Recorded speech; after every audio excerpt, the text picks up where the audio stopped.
Good evening. This is Stedman Fry, along with my co-host Amanda Goodman-Berry and Flex McGee, with Delta Workers Unite, the Working Class Podcast, your newest resource for news, updates, and information on the State of the Union drive and how you can get involved. We'll bring you interviews and stories from workers just like you and us who want to share happenings as they see them. We'll also be debunking the falsehoods and misconceptions about the union and giving you the tools to do the same. Please remember to like, share, subscribe, and hit the notification bell so that you will know when we post or go live. Thank you.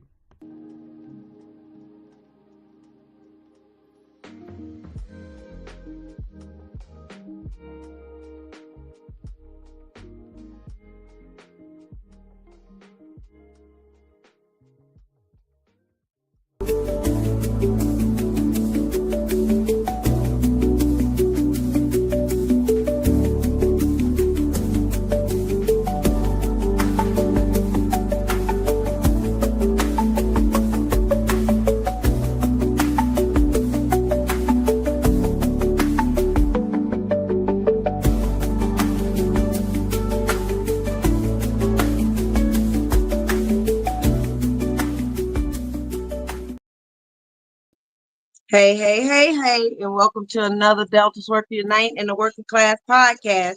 We're glad to have you guys tuning in. So we're going to get ourselves introduced to you. For those who haven't seen us, this is the Working Class Podcast. Delta Workers here, all workers driven. And we will have my co-hosts introduce themselves. I'm Amanda Goodman-Berry. I'm your host for today. And we'll let my co-hosts introduce themselves, and we're going to jump in and have a great podcast today. Hey, Flex said last week I was real business-like in my intro, so I'm gonna try to be a little looser now and talk like family. So, hey, it's Stedman Fry in Detroit. What up, though? 18 years, Delta Run. Hope that's better. Much better, Stedman. Yeah, Fry, a lot looser, man, a lot looser. You know what I'm saying? Let that button, and you're gonna be all right. It's your boy Flex McGee, ATL. Delta Workers Unite, the Working Class Podcast. I'm just happy to be here and ready to get into today's conversation. So, Amanda, what you got? All right. So what we're going to do first off, we're going to jump in here and we're going to clear up and clarify this conversation about the 4% raise. And we want to talk about, because we mentioned that last week on how some people got 4%, some people saw it as 3.61, whatever the number may have been. What we try to do over here, we try to make sure what we say is accurate. We try to make sure what we say is true in fact. So we want to just clarify what that would have looked like as a base pay increase for the 4%, and those people who get an override, whether you're ALA or whatever your position may be, and what that override may have looked like. So, Stephen, I think that you kind of raised the issue on talking about this. Let's try to clarify this to the best of our knowledge of what that 4% and how Delta may have, paid that out. Yeah, so I'm kind of doing some stuff in the background, so forgive me if I'm not looking at the camera, the whole time. But basically, what the confusion looks like it comes from is people thought, some of our coworkers assumed or thought that the 4% raise included an increase in any override pay, which never, as far as I know, or it's not typically, I'll say, the case. So you got a base pay raise of 4%, which, if you do the math, you should see that in your, paycheck or your hourly wage, and then whatever your override pay is. So if you take some type of, upgraded position or something like that, or you get an override for it, an increase in pay, you did not see a 4% increase in pay for that override. And so, in the spirit and in the uh, uh, effort of transparency, as Amanda said, and factual accuracy, we wanted to talk about that, to just get that out so that people can see, as we got more information, which I said on the show last week, as we got more information, we're able to give it to the workforce and illuminate the situation for everybody. I will say though, and I don't know if my co-hosts want to jump in. I will say, if you feel that, it was something that you misinterpreted and could have been communicated better or anything, redirect that energy. If you feel, maybe you are upset or angry about it, redirect that into a positive direction. Sign a card, go and talk to your coworkers about signing a card so that you can turn that into a positive benefit for the union and for the union drive. So I'll stop there. Yeah, I'll jump in right behind that, and that was clearly explained, Fry. Here's the thing: a lot of times with us being non-union, and this has happened in the past. Like we hear and we read things the way we want them to read instead of actually for what they say. And I know this has happened before. Like when people tell you about us, we gotta get 20% on profit sharing, not understand everything in this context. Like this has happened multiple times at Delta Airlines where people don't understand. I know you guys were looking up your pay information and people were saying, no, but it says this and it's correct, but your base pay actually was a 4% increase. But when they add in the other part, it doesn't look like 4% because of your override. That's why it was 3 and some change percentage. And we mentioned that on the pod last week, pardon me. So we just want to kind of clarify that because we're about giving people the best factual information that we have. And we don't have a problem if we say something to kind of excite people because we see the same thing you do. We be excited and we saying, hey, this is what people are saying. Really, I'm here to report what y'all talking about, what the people are saying. I'm reporting from the floor. So when you hear this stuff from the floor, it's not me just grabbing things out of the air. It's me just speaking about what the people are speaking about. So I don't know if I'm walking something back once we get more information on what actually happened. So on behalf of all of us, because we did say that, we just want to let you know, we do want to clear up anything that we say that's incorrect, just as well as we want to make sure that if they say something that we jump on top of it or something that's happening, or whatever your complaints are from the floor. That I'm not upset about reporting it because it came from the floor. And if this is what we're talking about on the floor, then we talking about on this podcast as well, because this is the Working Class Podcast. So without everything that you guys had to say to us, we don't even have nothing to talk about. So yeah, I just wanted to say we wanted to walk that back down and make sure that we spoke on it correctly and give you guys factual information. But thank you for continuing to come to us and telling us your issues, your concerns, your problems when you see something that's right. We just want to say thank you for continuing to bring that to us, because without you guys, there is no Working Class Podcast. It's the three of us looking for something to talk about. So that's all I got on that, man. Give yourself both a hand clap on that, because the fact that you got me muted, Stephanie.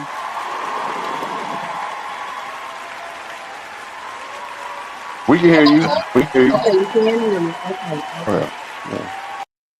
So the reason I wanted to give that a hand clap, because it takes courage, and it takes the kind of integrity. I would say it takes integrity to be able to walk back and say, if something we didn't make clear, that we're making it clear now. So it takes integrity to come back. And that's the same thing that we're requiring of the company, to be honest and have the integrity to be able to, as Flex just said, walk it back and then bring it back forward, that what came from the floor. So that did deserve a hand clap then, and it deserves another hand clap now. So Stephanie, give me one more hand clap on that, because that's great integrity.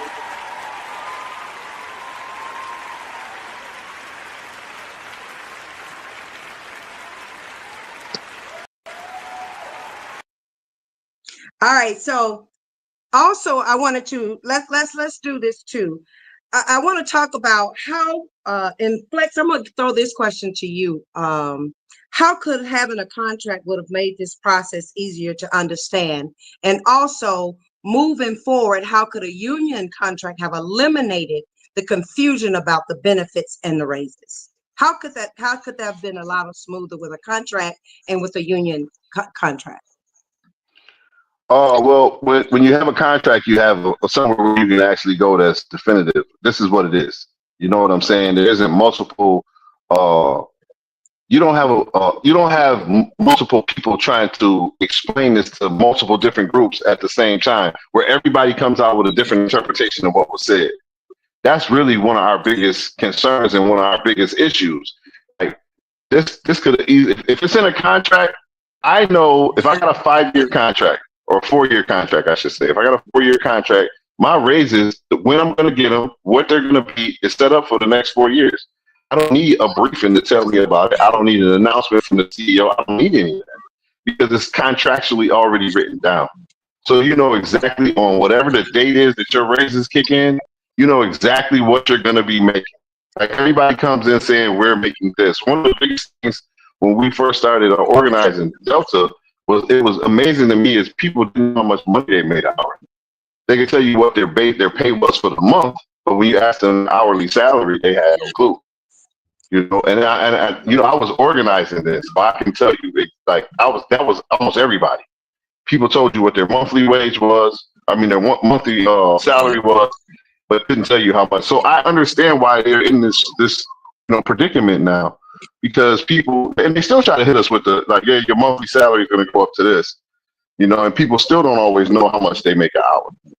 So I can see it's always confusion because they're saying, oh, you make this, but if you're ALA, if you're a lead, you can make this, and depending on where you are. So you hear all these different numbers come out. When you have a contract, everything's definitive. You know exactly what it is you'll be making. So I think that's one of the things that could have been so much clearer if we just had a contract. As far as talking about our benefits and things of that nature, all of that stuff as well is, for me, I'm gonna speak from accountability because I don't know something right to. The company has accountability to the contract they agree to, all aspects of it. So you don't get all of this extra confusion and people not understanding and not knowing, people feeling like they don't even know where to go. Because I could go to my OSM, he can tell me one thing, you can go to your OSM, they can tell you another thing, and ultimately what they're going to say is you could have looked it up and read it for yourself. So you really don't have anywhere, even if you don't understand what's written or how it's going to be applied, you really don't have anybody like that you can like physically touch that day most of the time. Everybody's not going to have the courage to go to HR or run this post, and everybody doesn't have the courage for that or the time. People just want to know what it is that we're working with, and that is one of my biggest issues at Delta Airlines is their lack of accountability and keeping everybody like, I don't want to say in the dark, but they're okay with the confusion. It's never everything that you put, you're okay with it. You're okay with what you put out being misinterpreted. You know what I'm saying? And people are going to read what, I shouldn't say that because I don't know what they know. But I feel like you understand enough about your workforce that you understand that people, yeah, you put this out, but they're not reading it the way. And then when they brief on these things, they're briefing on it the way people want to hear it. And that's just, for me, that's terrible. When I had a contract, I went straight to my contract and I got an answer. If I didn't understand the answer to the contract, I had a union rep I could go to. If I didn't understand it from what the union rep said, we had a general chair that we could call up to get a defined definition on it. And if us and the company didn't agree on it, how we felt like it was supposed to be applied, then we went ahead and we let an arbitrator or something. We let them say, hey, no, this is how this has been determined. This is what this says. It's just processes to eliminate all of this confusion. Some people like to I never like living in the gray area. Like that's the problem at the workplace for me is we're always in the gray area. No matter what happens, it's black and white. It's a gray area. Well, that don't really apply to this. And that's what I'm tired. That's why I fight so hard to try to unionize and get people to understand and join us in this movement. But I'll let Fry talk more on the pay, but for me, it's company accountability, lack that confusion, and eliminate confusion. That was good. Go ahead, Fry. That was good, Flex. Um, when you were talking, as you were talking, and even as a man that was asking the question, that's one of the accountability is one of the things that really stuck out in my mind, like even before you said it. So even though I'm going to talk about pay, the accountability thing I feel like can't be understated or can't be overstated. And we talked about it last week. You know, when you're in a union, your coworkers, your fellow employees want accountability. You know, we don't like, Flex, as you said, this gray area, right? We like the consistency of knowing clearly defined work rules and procedures. Where am I going to go, and what is this and what is that? And I don't have to interpret things to my discretion as they appear to be for the most part now. But with, you know, as far as pay is concerned and benefits, if we had a contract, this would all be, you know, pre-organized. It would be something that we looked at and we collectively bargained a schedule that you would look at. You know, we bring various research or whatever economist or whoever to look at, you know, the rate of inflation or whatever to determine what your pay increase should be. You know, because you've heard me say on this show that anything less than 10% was a slap in the face anyway. So even though we're here to say, you know, 4% was what was given, I'm still here to say 4% was not enough, right? 4% wasn't even the 5% we got before. That wasn't enough, right? We were already 9% less paid than American. So that's why I said anything less than 10% is a slap in the face, because consistently we strive and we're pushed to be the number one airline in the country and in the world. And so to be compensated in this way, inconsistently so, in the middle of the pack, opposed to being the number one compensated, benefited, like our output, you know, is unacceptable. It should be unacceptable to every Delta worker who does his or her job to the best of his or her ability every day. And this is, again, going back to accountability. If you are the kind of worker who cuts corners, who takes shortcuts, who bends the rules, and who is not able to adhere to a policy, a clearly defined policy, right? Standard operating procedure, work rules, you may be more inclined to do more than you should because you feel obligated because you have been taken care of. That's not a work environment I want. I want what I am working for. I don't want to be given more than I am working for. I don't want to be given less than I am working for. And so this is, again, about accountability and how that even affects pay and benefits, right?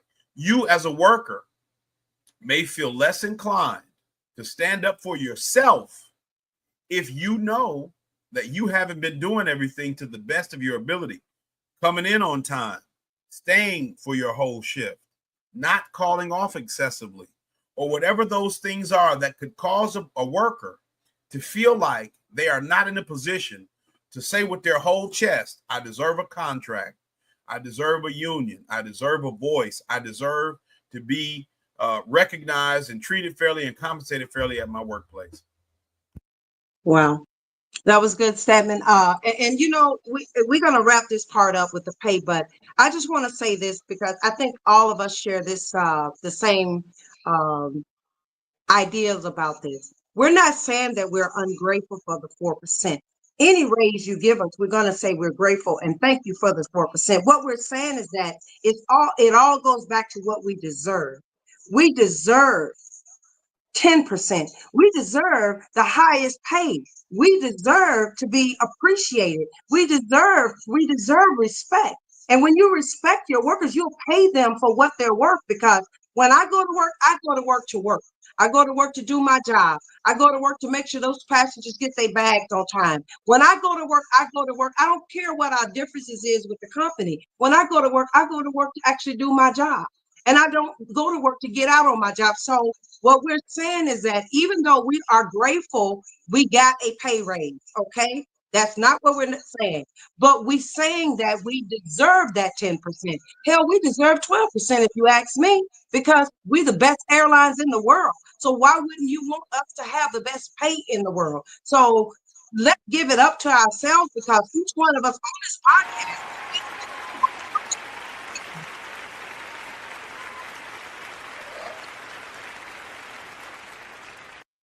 Go ahead, Flex. Hey, that was very well said. You know what I would challenge all of our coworkers across the system to do, anybody who hears this.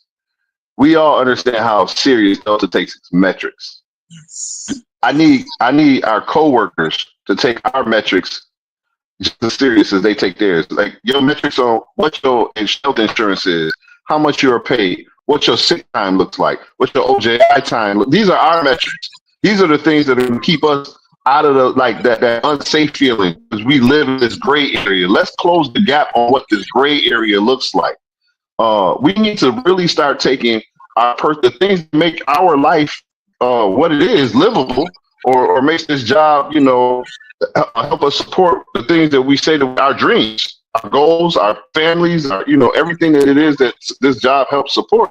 We need to take our metrics seriously, and we need to look at what's going on and where we stand in the industry, what it is we produce. We are so undervalued. We're underpaid for the value that we add to this company.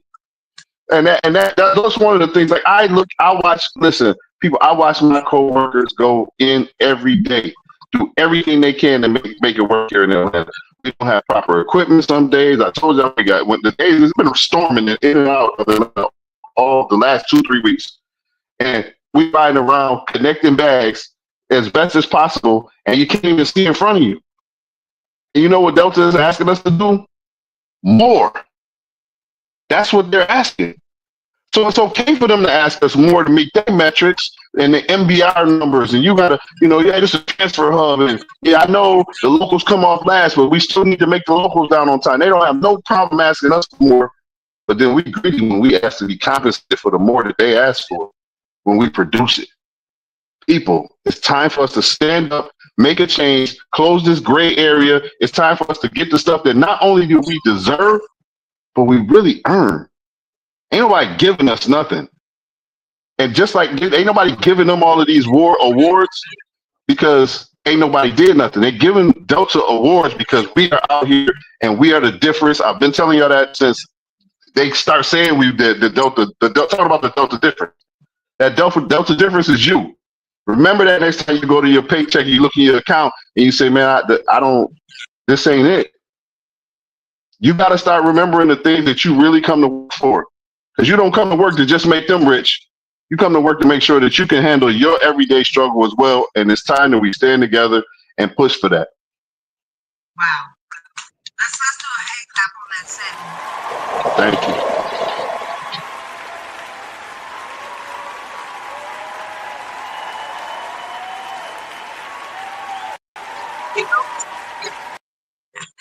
It's funny how we want to end something, but I want y'all to really understand what he said, the matrix of how Delta want to make sure that they meet their matrix. So do we really understand what Flex McGee just said? That was a word of wisdom within itself, is that why don't we want to see the same thing happen for us? So worker to workers, we need to be working on making sure that that we are getting what we need in this also. It shouldn't be a one-way street. This should be, when you're driving on the highway, it's 2 lanes, you're driving on one. So it should be us driving and them driving too. It shouldn't just be Delta in the driver's seat. So that's what Brother Flex is really breaking down. And I think that was a word that was demanded. Flex 7, one more. Thank you. Hey, Amanda, your mic slipping. You're getting hard to hear. Your mic. It's just your mic. Okay. It's just your mic, yeah. Can you hear it now? It was better than it was, yes. Did you hear it too, Fry, or is it just me? Yeah, it was slipping, but it is better now. Okay, I'm sorry. I don't know. We got different weather's going on around here, but it's pretty nice out there today. But I don't know what's happening. But I thank you guys for running that back and us really talking about the 4%, talking about what we deserve, and we can say it all day long. And the company know it. So I mean, the facts is in the pudding. Delta is the best airlines in the world. But what I would like to do is I like to shift this conversation on what we initially planned the whole podcast to be about, but we wanted to clarify and clean up some things that we talked about in the last podcast. So Flex, this one, these next two is coming straight to you, because on a lighter note, we wanted to talk about the National Card Signing Month, which is coming in July. So let me say that again to all the workers that are listening to this podcast. We're planning a National Card Signing Month coming up in July, system-wide.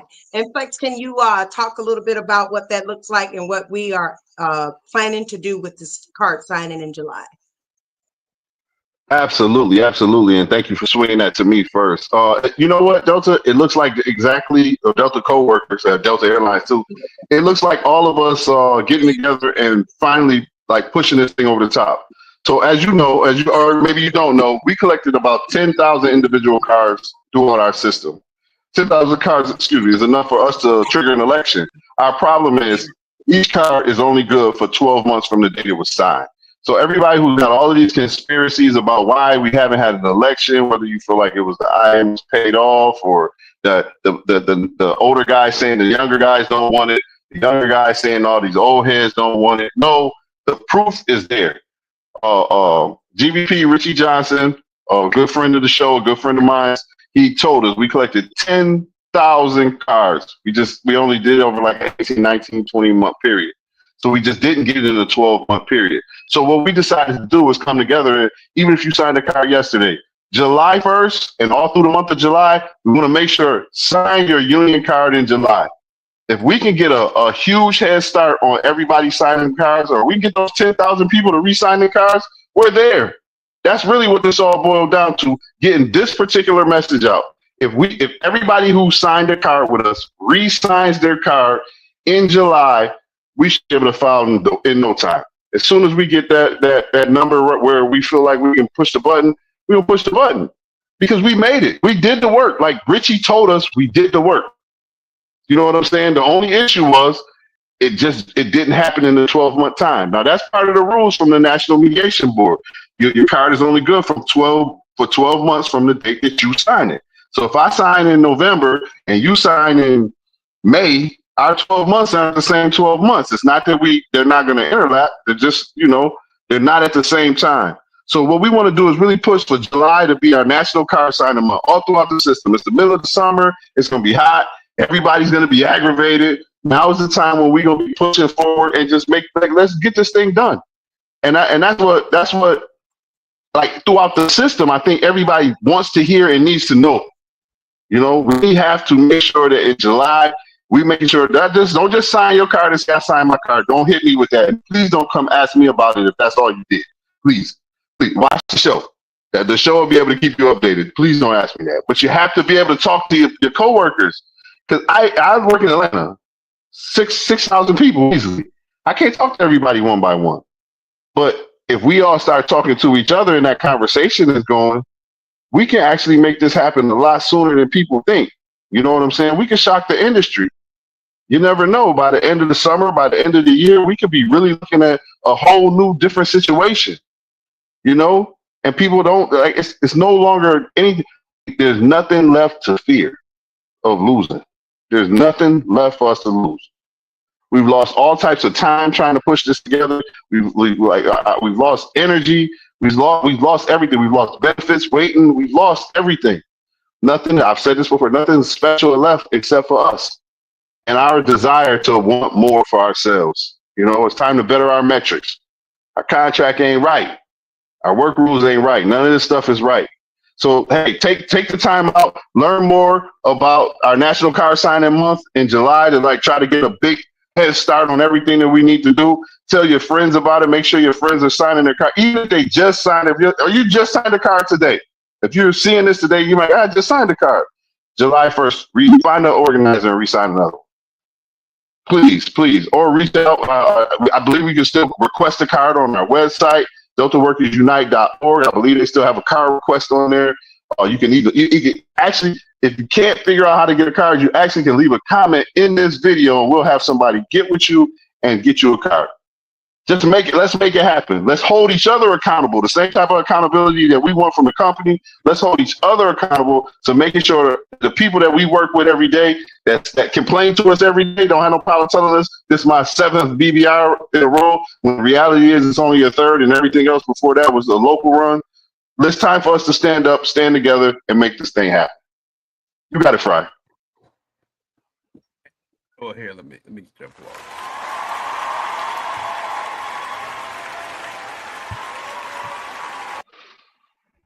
But on that note, every video that we put up, there's a request a card link in the description.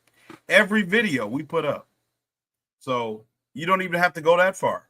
Click the link in the description. Every video. Request a card. It's one of the 10 links I put up. Every video, no matter what. So request a card, report, interference. Those 2 links are always in the description. So, I mean, you don't have an excuse. We got it for you there. We try to make it as easy, as simple as possible for you to do this. Let's reset the clock. Everybody's on one track in July. Your 12-month window starts. Let's get it done. That was awesome. That was awesome, guys. And you know what? I just want to add to what both of you guys said. And Flex, you said something that triggered something in my head. And what this boils down to, Delta workers, I'm talking directly to the Delta workers. If you want to be a part of something bigger and better, get involved in this movement, because this is not just something out of the ordinary. This is something extraordinarily going to be huge, is winning this union. This is history in the making. We're talking about the world's largest airline will become unionized because of the Delta workers. Nobody else is going to do this here. The Delta workers will make history. So we're asking you, as Flex was saying, as Stedman was saying, be a part of something that is bigger and better. This is the bigger and big picture here. So sign your cards, re-sign your cards. If you, like Flex said, if you signed one just last week, come July, sign another one, because we can get there. Go back and look at the Roland Martin show where you hear Richie say the numbers. He said it live. We also talked about what we deserve. So what I'm saying is that let's get this thing kicked off, be a part of this movement, and let's make history, because it's history to be made. And this movement can be done if Delta workers all get involved. So Stedman, let's give it up for the Delta workers who are already making that change happen, because Delta workers are doing it.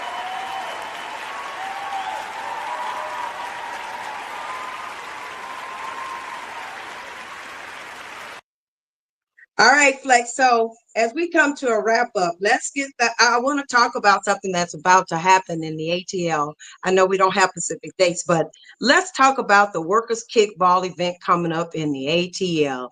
Let's talk about that. Let the people know what's going to be happening with that. Okay, so actually we did lock down the date. It's gonna be, and I got the date. The date is July 11th. It's a Friday. I believe the times are gonna be from 1 to 6. I don't have the park name right in front of me though. I apologize for that. But what we're gonna do is kind of like it's a Delta worker like driven thing, but it's gonna be like an airline kickball event. So we want people to come out, get involved, have a good time. We got a couple of sponsors that are help us out with some food. I think we already locked down the pavilion. It's just gonna be a good time to come out and meet other workers from airlines, like not just Delta, but it'll be some American, United, Southwest, hopefully, everybody. We want to get everybody out in Atlanta and just start being able to mingle amongst ourselves. When I worked in Buffalo is a way smaller airport, way small, probably the smallest airport out of everybody that was on that's here. But we used to hang out all the time, man. Like we play football on Sunday mornings, and we just building that camaraderie. Like that's really how I got on at Northwest, because I was working for a contract company at the time. Even the contract company, they came and hung out with us. So which was me, I came and hung out with them. So when it came time for people, So they were hiring in a city like Buffalo, which was small. Like they came and reached out to me and told me, "Hey, we get ready to be hiring, and we think that you'd be good to add to the team." So we just want to build that type of camaraderie and just companionship, and let's be out here, go out here, and just be able to talk to people. Like a lot of times, I know in Atlanta, it's like we're Delta, nobody else matters. You know what I'm saying? But them people go through the same struggles we go through, and they're cool to talk with. Like I just personally know some of them because I was Northwest at one time we was Union, but they're good people over there, man. You know what I'm saying? Who we can learn from, and they can learn from us. You know what I'm saying? You never know when they might send you over there looking for a bag, or you don't know something. You got, you're talking to a guy, and you be like, "Hey, I remember you from the kickball event, man. How you been? How's your family? You had your son out there?" So yeah, we just want to put together just a nice experience. I think it's going to be an amazing time. Trying to get a permit for some music, man, so we can jam a little bit too. I'm trying to get a DJ out there if we can. But yeah, a lot of the airlines are going to be represented there and just coming and hanging out with their families and coming to, just enjoy a game of kickball. You know what I'm saying? If we get enough teams, we might be able to do a little tournament or something, and maybe we could piece together something for what airline got the best kickball team or what area, because in Delta, we're the best at everything. So whatever it is, we gonna win. Now I'm gonna go ahead and say that out. Okay, y'all not beating us at nothing. You know what I'm saying? Except for paying. And that's probably the most important thing. And that gave me a headache. But I am paying benefits. Y'all killing us in that. But everything else, competition wise, y'all can't handle us. So yeah, man, please, man, just stay informed. And it'll be more coming out about that soon. I apologize for not having all the details. So that's my bad. So I'll be able to have more details on it next week. I promise that. And yeah, just looking forward to a good time. That's You did pretty much say that. about my mouth, like we are the best, So I mean, we are the best. I'm just saying, Yeah. when you did that, I'm just saying. Stephanie, did you want to add anything? Because we are coming into our wrap up, but we just that's going to be amazing. Kickball, Flex. I can't see you doing no kickball. Come on, you. Listen, man, I'm an athlete, man. I can do it all. It don't matter. Kickball, ping pong, bowling when my tendonitis ain't flared up. I still can pitch. I'm telling you, whatever we need to do, I can do. It's just how long I'm gonna be out there, I don't know. My wind ain't what it used to be. Well, I'm gonna play against you. How about that? How about that? That's all. Hey, man, it's ATL.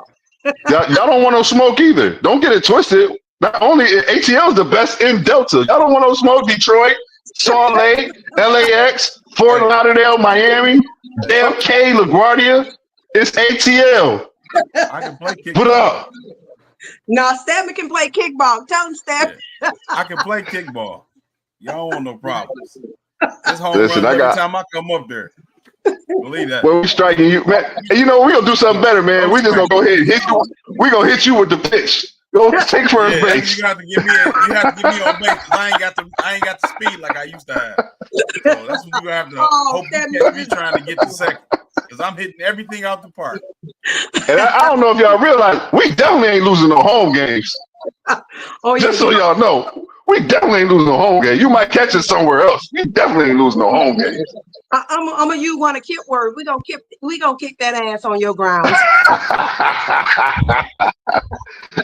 That's funny. All right, Delta workers, as we come to a wrap up here, as we always say, man, thank y'all for tuning in. Thank y'all for coming and sharing your time with us again on this happy Monday. Man, don't forget to like, subscribe, hit that notification bell, let them know, YouTube know you like our content, and we'll see you again on the next week. And y'all, what a great podcast. Man, this is, and for real, we working class because today we all were tired, but guess what? We made it and we got it done, right?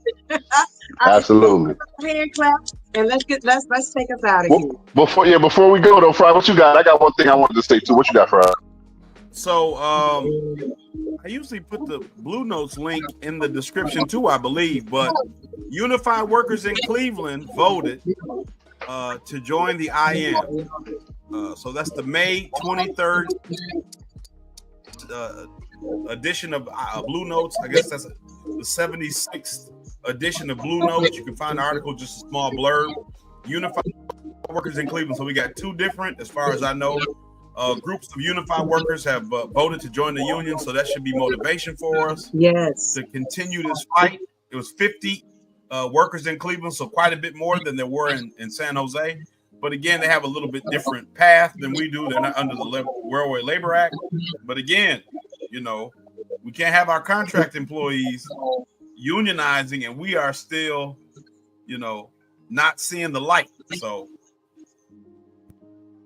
thanks for sharing that statement. I That got shows you. us that hope is still alive. We still can keep hope Yeah. alive. The fact that we still got people unionizing, we can keep hope alive. Thanks for sharing that statement. That was good. That was good. That was good. That was good. And last but definitely not least, and I really meant to lead the show off with this, is Father's Day weekend. And I want to give it up to all the fathers who are out here who sometimes you feel unseen, you might feel unheard, but I want you to know you're never unnoticed, man. I know so many people, so many great fathers out here. And sometimes we get a bad rap, but continue to take care of your kids, continue to handle your business, to continue to protect and lead your communities all across the world, man. Happy Father's Day to all of y'all, from us to you. I apologize for ending the show with it. I meant to bleed it with it. Just so you know, Father's Day. happy Father's Day.